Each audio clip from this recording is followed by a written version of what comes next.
جن کے ساتھ رب ہو ان کا دشمن دروازے پہ بھی آئے تو ان کا بگاڑ کچھ نہیں سکتا. جن کے ساتھ رب ہو، اٹھ باندھ کمر کیوں ڈرتا ہے، پھر دیکھ خدا کیا کرتا ہے. یہ ہمارے نوجوان بڑے کچے پکے، یہ تو سارے ڈھونڈ رہے ہیں، یہ تو منتیں کر رہے ہیں امریکہ والے ماموں کی کہ تو کسی طریقے مہربان ہو جا. یہ تو بھاگ رہے ہیں لندن والی چچی کے پیچھے، ممانی کے پیچھے، خالہ کے پیچھے. یہ تو سیاستدانوں کی بیچارے یہ کہتے ہیں کچھ جیک لگ جائے، کرنا کچھ نہ پڑے، کسی طریقے کوئی بازو. کیوں آپ سارے تلاش کرتے ہیں؟ آپ کے پاس تو رب رسول کا دیا ہوا سہارا ہے، کیوں سارے تلاش کرتے ہیں؟ آپ توجہ کریں.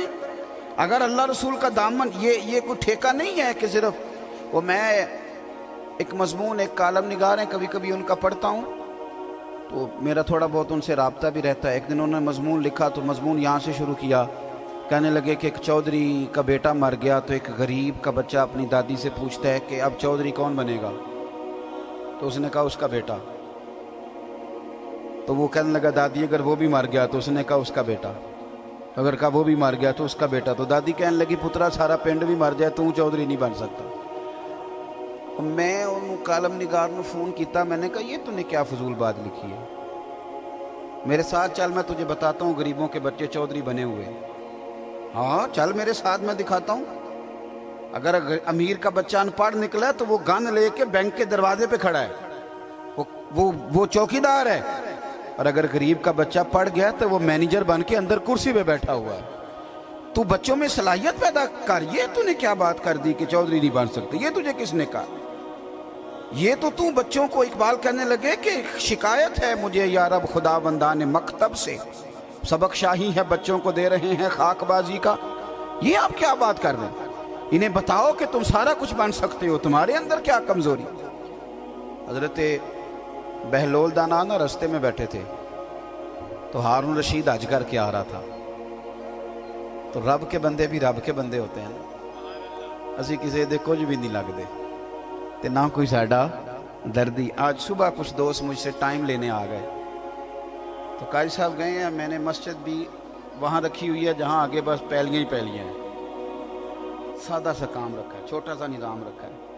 تو میں نے کہنے لگے جلسے دے پیسے کنے لیندے ہو؟ میں کہا ساڈی مسیت مدرسہ تے ساڈا اولیاء ویکھ کے تانوں لگدا ہے اسی پیسے لیندے ہوواਂگے؟ کرما لیا پیسے لیندے ہوندے تے کدھر ڈیفینس وچ ہوندے. یہ آپ ہماری بات کو سمجھ. سانو تخت ہزارے دی لوڑ کی ہے، نالے کی لگے شہر ببول دے نال. او سجنا اسی اپنی بال کے سیکنے آ، ہاتھ نہیں پھیلاتے کسی کے آگے. تو غلط جگہ پہ آیا، اسی اپنی بال کے سیکنے آ. ہم بڑے پکے لوگ ہیں، پکے. مہربانی کریں جی، اللہ آپ کو جو تشریف رکھیں. پیسے کے خلاف تقریر کر رہے ہیں، تسی لے کے آ گیا. میری بات پہ توجہ کریں کہ عرض کر رہا ہوں. اللہ آپ کو جزائے خیر دے. غور فرمائیں. دیکھیں نا میرے لیے بڑا مشکل ہو جائے، میری بڑی تکلیف ہے، میرے یہ ٹانگوں میں زخم ہے، میں چل ہی نہ سکوں. اور اگر بندے نے پیسے طے کیے ہوں تو پھر تو وہ ٹینشن میں رہتا ہے، وہ تو بڑا پریشان رہتا ہے کہ دیہڑی تھوڑی لگی.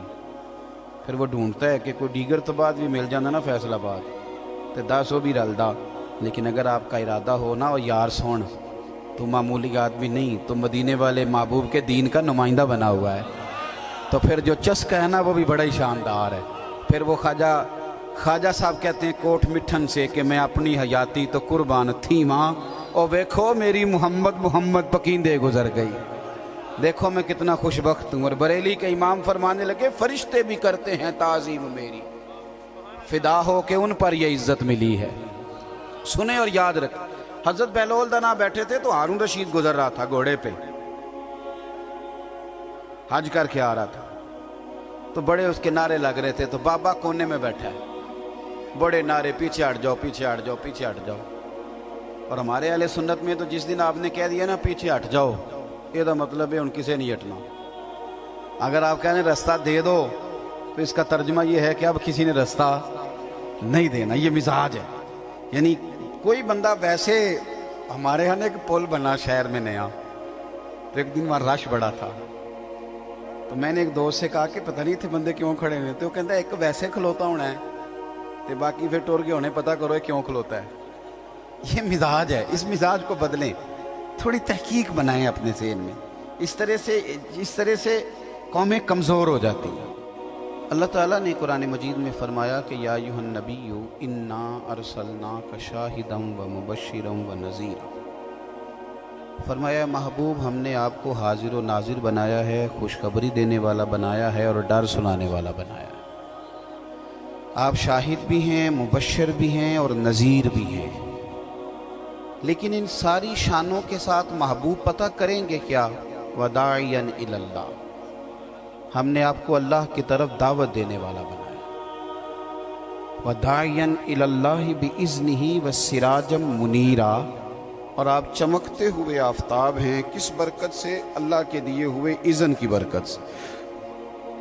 توحید اسلام کا بنیادی عقیدہ ہے، اور حضور کیا ہیں؟ داعی الی اللہ، اللہ کی طرف دعوت دینے والے۔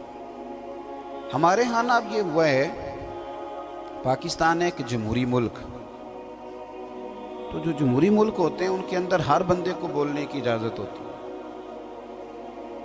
اور کوئی کرائیٹیریا نہیں کسی بھی منصب کا کہ اس منصب پہ بیٹھ کے کون بول سکتا ہے تو کون نہیں بول سکتا، اور فلان جگہ کون، ہر بندے کو۔ اور اب تو خیر سوشل میڈیا ہے، اب تو ہر بندہ جو باتیں دل میں ہوتی تھی وہ وہاں لے آتا ہے، اور جو نہیں لانے والی وہ بھی لے آتا ہے۔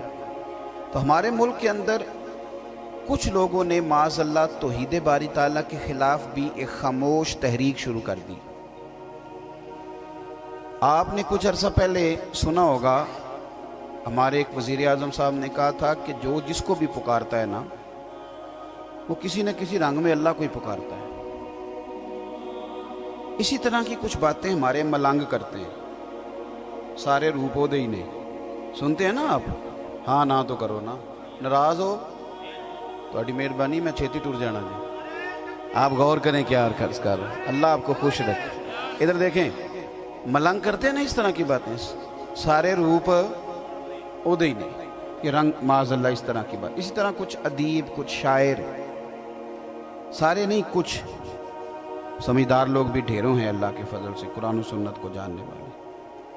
تو یہ شعراء، یہ ادیب، یہ نقبا، یہ کچھ جاہل قسم کے صوفیاء، انہوں نے ایک نئی کہانی چھیڑ دیا ہے کہ سارے روپ اسی کے ہیں، وہ سارے جی جو جس کو پکارتا ہے اسی کو پکارتا ہے۔ تو میرا یہ سوال ہے کہ اگر سارے روپ اسی کے تھے اور جو جس کو پکارتا تھا وہ اللہ کو ہی پکارتا تھا، تو پھر نبی پاک بتوں کے خلاف جہاد کیوں کرتے رہے؟